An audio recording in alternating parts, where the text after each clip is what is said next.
Ladies and gentlemen, now we move into the second keynote speaker today.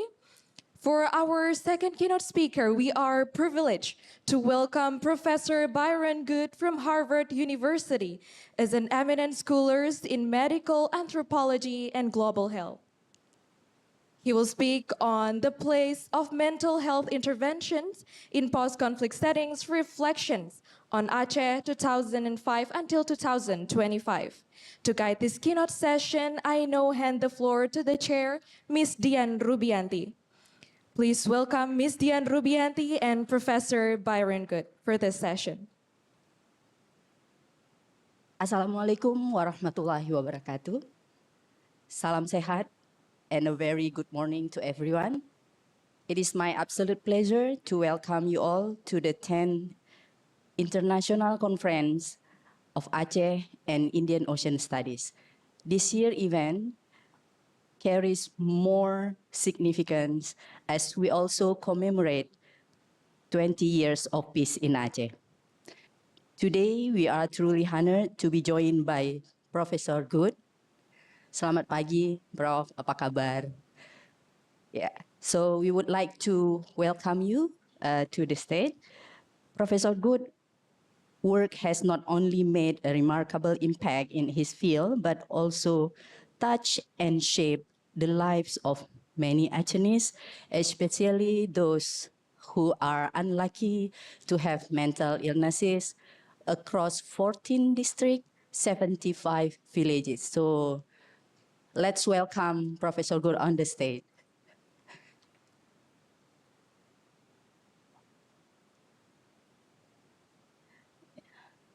Actually, my daughter will envy me because she's been researching and her work impact a lot from your work. So it is a honor to share this session with you. Okay, I would like to read Professor Good bio. Professor Good is an American professor of medical anthropology, Department of Global Health and Social Medicine, Harvard Medical School, and Department of Anthropology, Harvard University. He has been honorary visiting professor at Gajah Mada University since 1996. So his bahasa is very well spoken. Professor Good, along with his beloved wife, Prof. Mary Jo, led a program of mental health work in post-conflict setting in Aceh with the support of International Organization for Migration and USAID from 2005 through 2014. Prof. Good is a medical, psychological, and psychiatric anthropologist.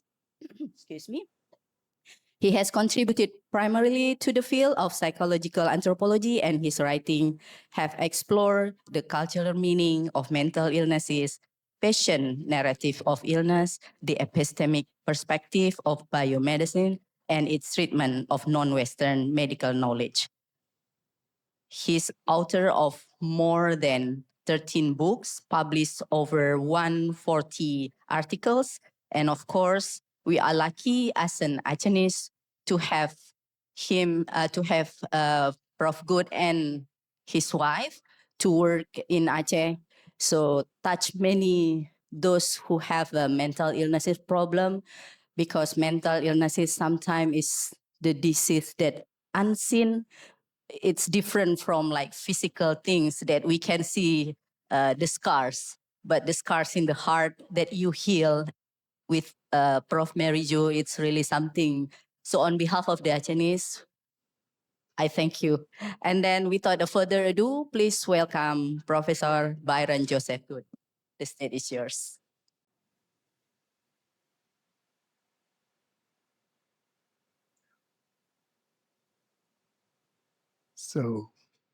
Okay.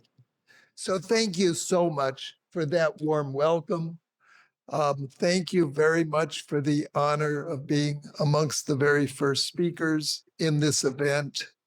And I also want to add what Reza said, our special thanks to the incredible number of people who have worked to make this all happen. Reza and I stopped by at about 10:30 last night. There must have been almost 100 volunteers here setting this place up, working on it. And so we were perfectly aware of just how many people have contributed so much to this event.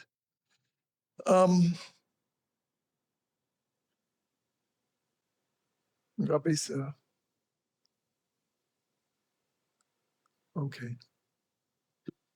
So the 20th anniversary of the signing of the MOU of Helsinki on this date in 2005 provides us an opportunity to reflect on that 20 years ago, as well as developments in various areas of life, including political and economic domains since that time.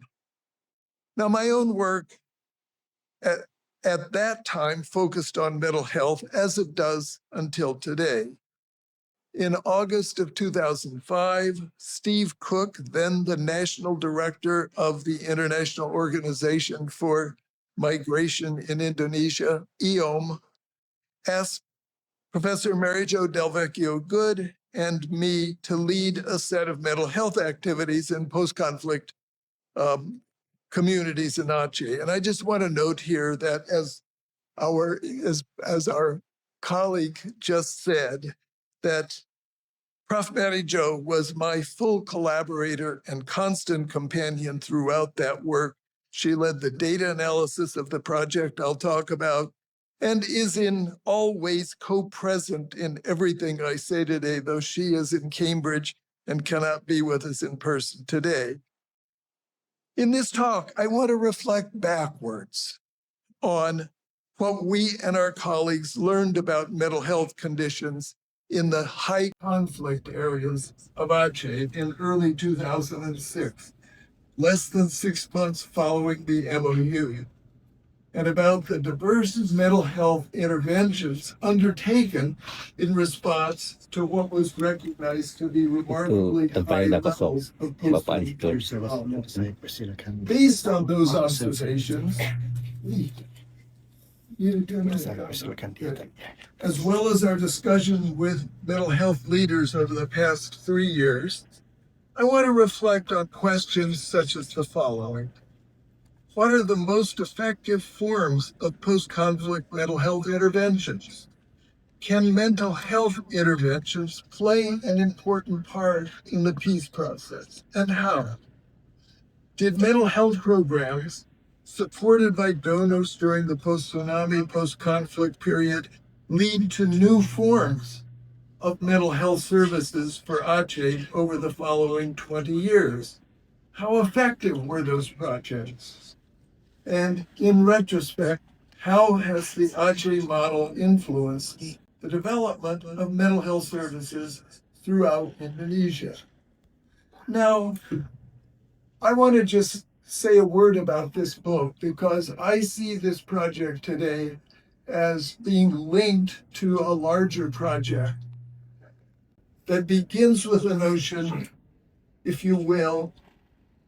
This is a book by that's edited by Tia Suchi and Hans Pols, that revealing trauma, that is returning to and speaking openly about the past, is actually necessary, as this says, for pemulihan jiwa, for luka sejarah Indonesia. And so I'm actually not going to simply speak about the present and the future, but to take us also back to that time and remember where we've come from in these 20 years. So in October of 2005, Dr. Nanette Bodas of IOM proposed to the Canadian Department of Foreign Affairs that part of the funds provided to support IOM's post-conflict medical activities in Aceh should support a, quote, psychosocial needs assessment, or we call it PNA, psychosocial needs assessment, in the districts of PD Birun and Aceh Utara. At IOM's request, Prof. Mary Jo and I decided to assemble a team and to direct the project. Jesse Grayman, who was then our PhD student in anthropology at Harvard, will be speaking here later. And he was also working for IOM. He's now Associate Professor of Development Studies at the University of New Zealand, agreed to coordinate and manage the project beginning in 2005. He forgot that Jesse. Operating within the constraints of donor time, by early January of 2006, our teams designed the project, constructed both quantitative and qualitative interview forms, translated these, trained a group of team leaders and interviewers from Shakala University, and sampled high conflict sub-districts in these 3 districts to identify target villages for a survey. The teams were in the field by early February of 2006. In each village, adults were randomly selected for an interview, and village leaders and members of the community were interviewed about the history of conflict in their village. By March, data were entered and analysis begun. By June, drafts of a report were written, and by September, a final glossy report was published by IOM with strong letters of support from the then Minister of Health and others. Given the impact of the first PNA report, the World Bank agreed to extend this research into high conflict sub-districts of the 11 additional districts of Aceh.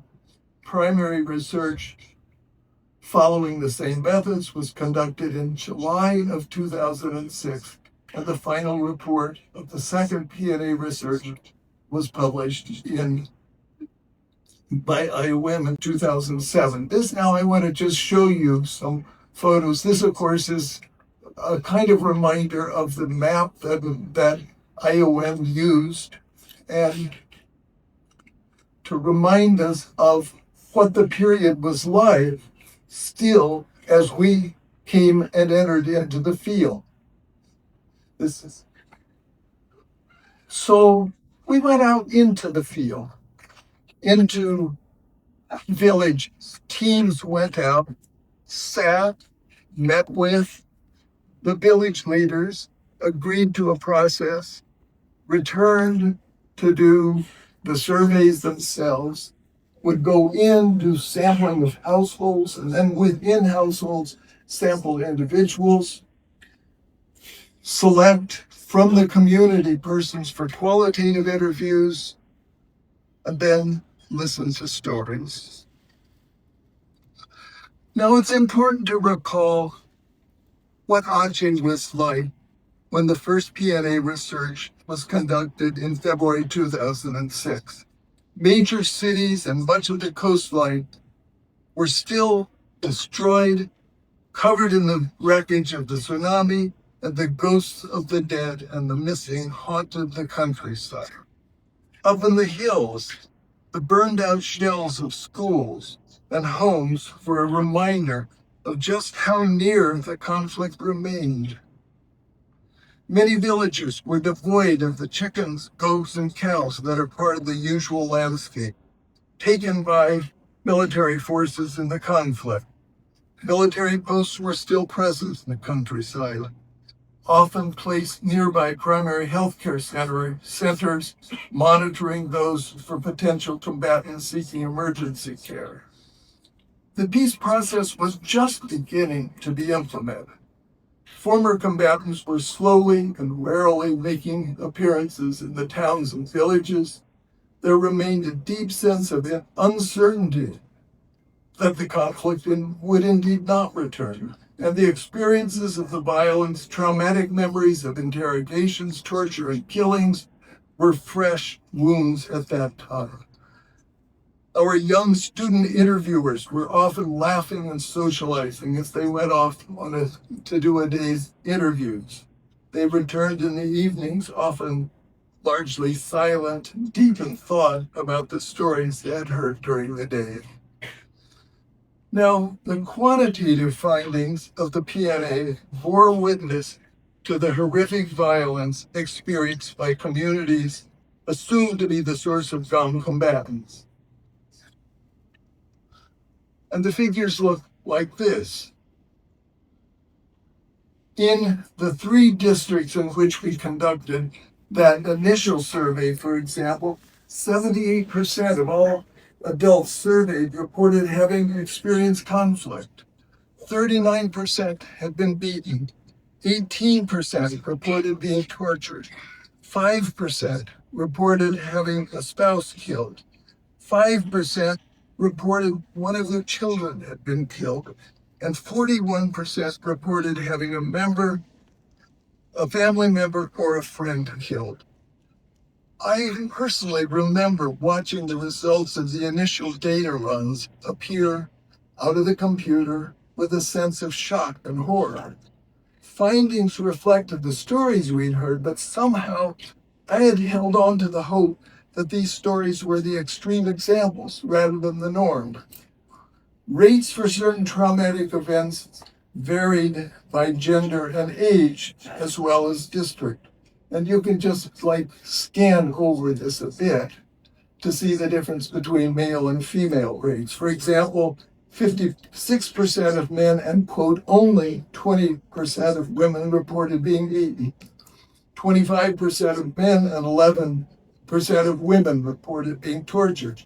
And 65% of men and 45% of women reported being forced to watch violence against other persons.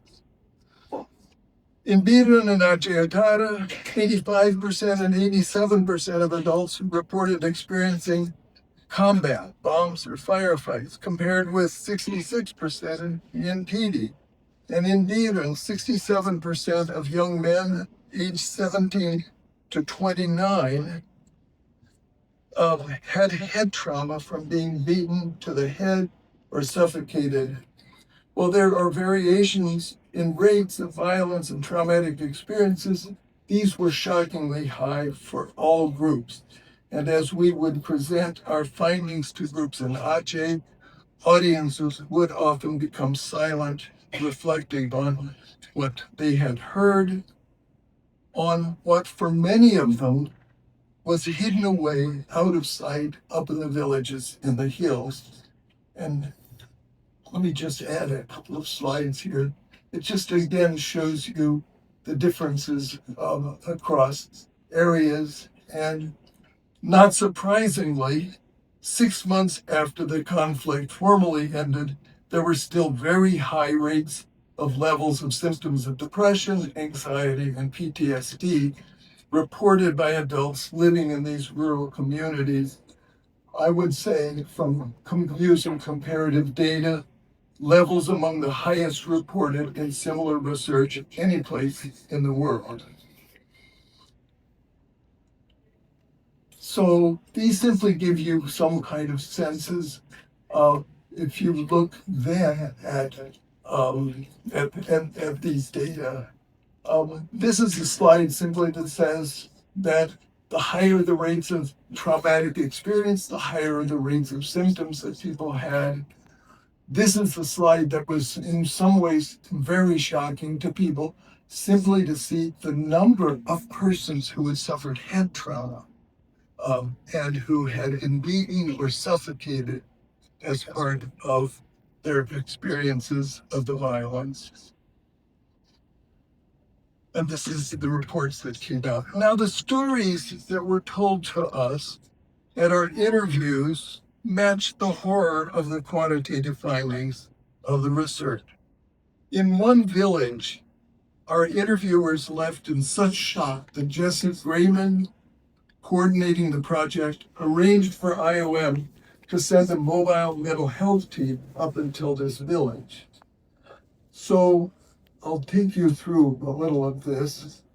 So on February 15, 2006, we joined a group of Acehese doctors and nurses, including the IOM psychiatrist and a gang guide who was leading us in a caravan of four-wheel drive vehicles marked with the blue and white symbols of IOM up into the hills of North Aceh. We stopped in a shabby village center. With a few nearly empty shops, people had begun to gather, expecting our visit. We were greeted with coffee, cigarettes, and small talk, which gradually turned more somber as people began to refer to the events of the conflict. After a short time, we walked to the Manasa, where we were met by a tall, thin man in his 40s, wailing loudly as his friends tried to support him. The doctor preceded him up the stairs to a large open room in the Manasa, where the two sat facing each other, surrounded by This is where we can find that Ego was wrong, but I think the man wouldn't grieve. My scribbled hand written notes report the following. In April of 2004, men in black shirts came at 4 a.m. and accused this man of being a spy for God. They beat him, bound his hands and legs, tied a plastic bag over his head, suffocated him, hung him on a pole like a goat, beat him, smashed his head, and left him for dead. The villagers found him and released him still alive.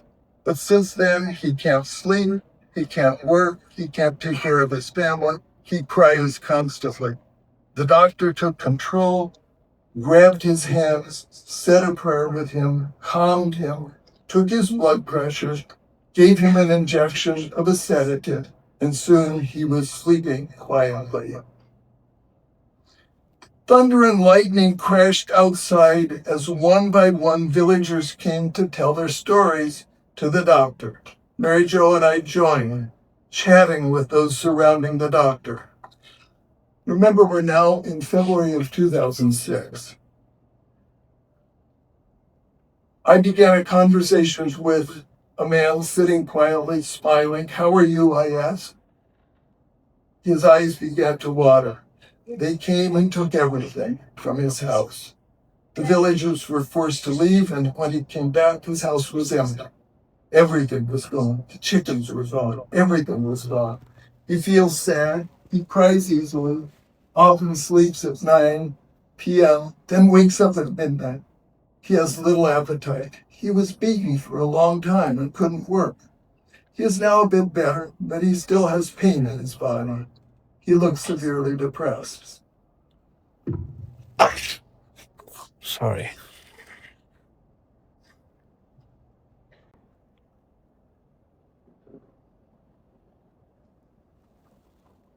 Next slide.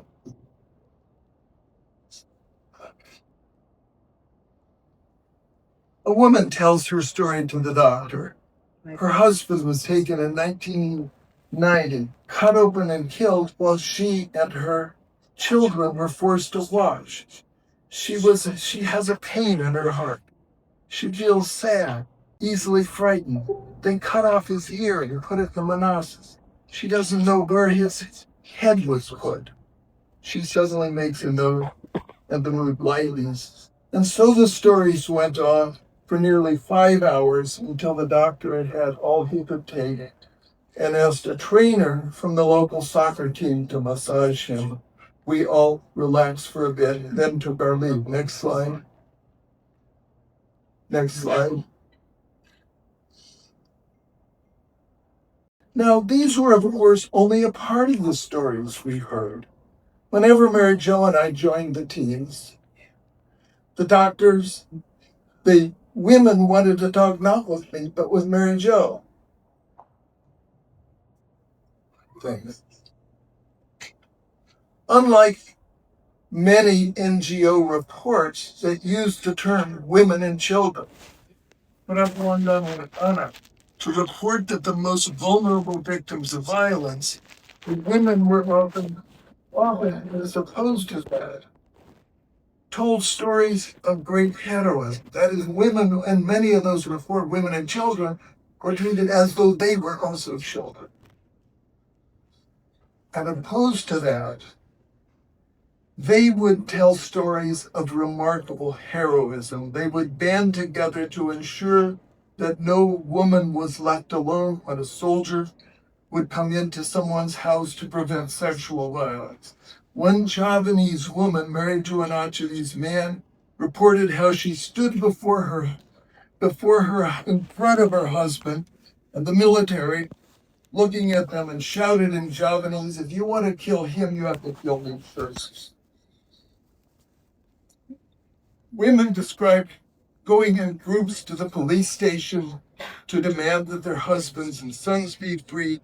Indeed, these women often represented themselves as belonging to a long tradition of Aceh warrior women rather than as being victims.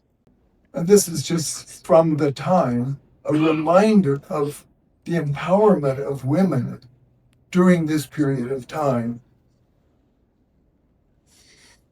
Now, for Mary Jo and me, this was the start of a long and deep involvement in responding to those who had told us their stories. We took the rather spontaneous trauma clinic as a model for the development of mental health outreach teams organized by Guillaume, staffed by young Acehese doctors and nurses, and funded by diverse donors, particularly the World Bank. Unlike the Ministry of Health model, which focused on training community mental health nurses for each Puskesmas, but largely focused on treating psychotic illness, EOM teams conducted outreach into the villages, identifying persons with mental health problems, often described as trauma simply, making psychiatric diagnosis, providing medications, home visits, and simple counseling. Each village was visited weekly at the beginning, then monthly for nearly a year, before referring those who needed continuing care to the Puskesmas. So this just gives you a few pictures of what it was like to go up into the villages and do treatment during that period of time, often in groups. One thinks of clinics, of course, as being one-on-one, but often these were very public events. And it was quite medically oriented. Medicines were given.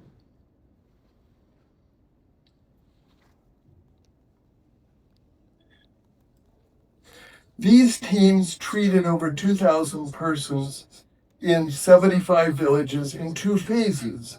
First, a pilot project in 25 villages begun in November 2006, then an extension to 50 more villages begun in November 2007.